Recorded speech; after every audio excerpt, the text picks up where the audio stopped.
Dignum Rosary Trispico Amulet.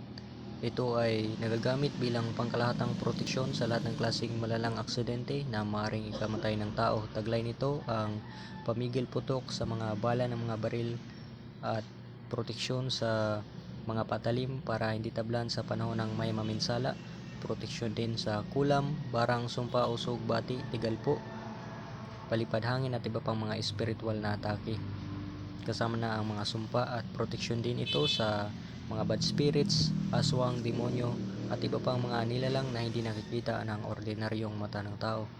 Ito ay isusuot mo lang palagi at dadalhin palagi para mabilis mag-absorb sa katawan ang mga bisa nito. Pwede lang ito isuot ng nakalabas dahil ito ay nakadisenyong rosary at walang problemang makita sa ibang tao. At ito ay pwede lang mabasa ang tubig kapag naliligo, pwede lang dalhin sa kahit saan mga lugar, pwede lang mabasa ng kahit tubig dagat, at ito ay papahiran mo lang ng virgin coconut oil o langis ng niyog. Yan, sa ganyan ang kanyang itsura pag isusuot mo, at marami pa itong nagagawa.